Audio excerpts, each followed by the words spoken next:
Aware gamers, the time has finally come. The 9th generation of video game consoles has arrived, and if you're watching this now, you've either taken possession of your PlayStation 5 already, or it's just going to be a few more days before you get it. So PlayStation South Africa was nice enough to send IGN a PlayStation 5 to test and review and do our analysis on, and just basically to be able to do our work going forward. And of course we've got it today and we're going to unbox it, and yeah, let's begin. So first things first is to remove the tape, and obviously the best way to do that is obviously a good blade. Just using a old steak knife because that seems to do the trick. Easy enough. So if you've had a PlayStation in the past, the unboxing experience isn't that amazing. It's Sony likes to do this thing where they put boxes inside boxes.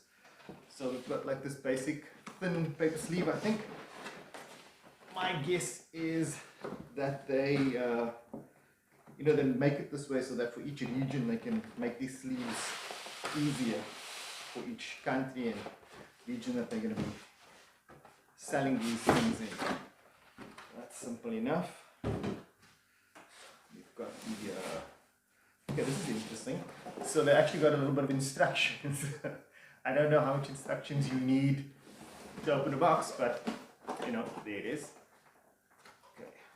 Okay. Okay, so what's on top? Okay, first up is a box, smaller box. One would assume this is for all the wires and cabling and so on. I think that's a fair comment. Let's check it out. Okay, yeah, obviously it's paperwork, instruction manual, that kind of thing. Power cable, very important, need that. USB cable for charging the controller. And PlayStation stand. And HDMI 2.1 cable. This is kind of important because if you're going to take full advantage of the PlayStation 5's graphical capabilities, you're going to need this boxed cable. Don't use your existing HDMI cable. You can only use this one, but that's also assuming you've got a 4K TV with 120 Hertz refresh rate. And then of course also in here, the new DualSense controller. Feels good in the hand, I guess, but we will get to that in a second. Okay, yeah, this is pretty simple. Just drag it out of the box. Okay, here you are. This looks familiar. Done this before. Okay, here you go.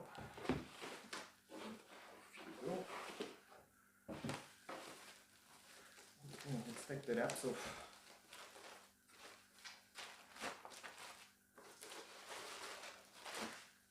And there she is. The Sony PlayStation 5. I have to say, first time looking at it in the flesh, it's an ugly console, guys. It's not attractive. I'm not feeling it, but I mean it's here and we have it, so there's that. Quite a chunky boy. I mean it's like kind of like my whole upper torso. It occupies almost all of that. I think it's fair to say that my torso is shaped like a PlayStation 5. Yeah, so like the basics: power, eject, I would imagine, for the drive. One USB type A, one USB type C in front. At the back, power, HDMI, Ethernet, and two USB types. Yeah, type C's at the back. I think all the bases are pretty much covered. No optical out, and I think that has a lot to do with the new HDMI standard. So it's, I mean, I suppose if you've got a soundbar or something, it might be a bit of a disappointment, but I mean, that just seems to be the way it's going. I don't know too many people that ever actually used optical out, but there it is. So this is the stand for the PlayStation 5, because apparently it can't stand on own. It seems pretty stable to me just in vertical orientation, but if you were planning on putting it this way, and I honest to God have no idea why you'd want to do that, you are going to need this stand that comes packed in. So let's see if we can attach that. How hard can that be?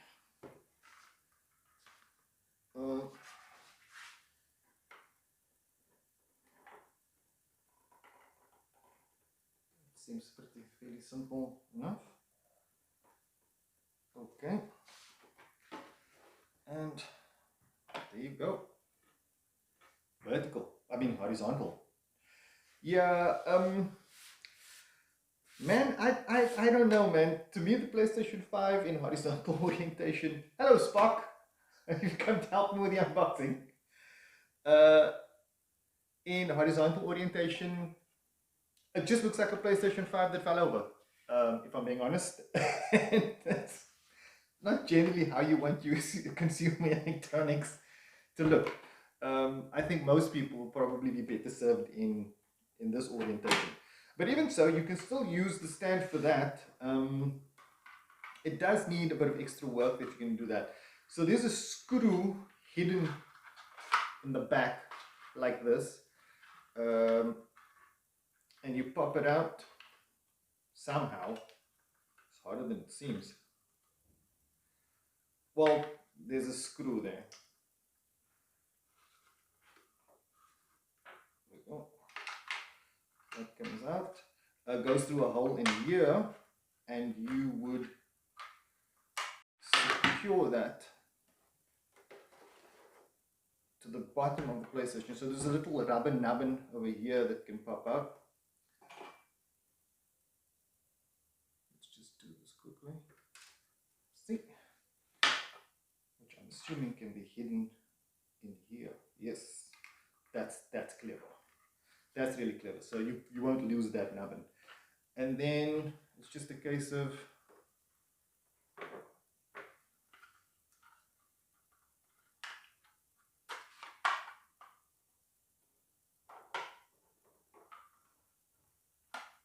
this is harder than it seems.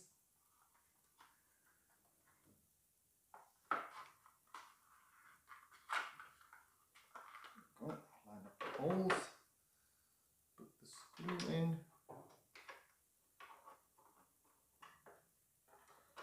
This is a flathead screw, so I can't. There we go. And that pops in. Easy peasy, lemon squeezy. Hey, Spock. Easily done. And then you just put it like that. I'll be honest, I think it was more stable without the stand, but the option is there. So that's the PlayStation 5. I just want to have a chat about the DualSense now, right? So it feels to me like a much larger controller than the PlayStation 4's one. And it does feel more comfortable in the hand. We'll talk more in depth about this in a few more videos. But after this, we're going to do a couple more videos about setting the PlayStation up, just getting it set up into your home unit.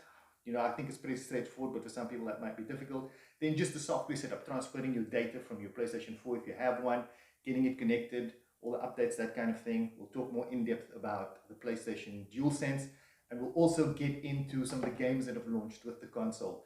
So please come back and watch all of those. And for anything else you need video gaming and PlayStation, you're already in the right place on IGN.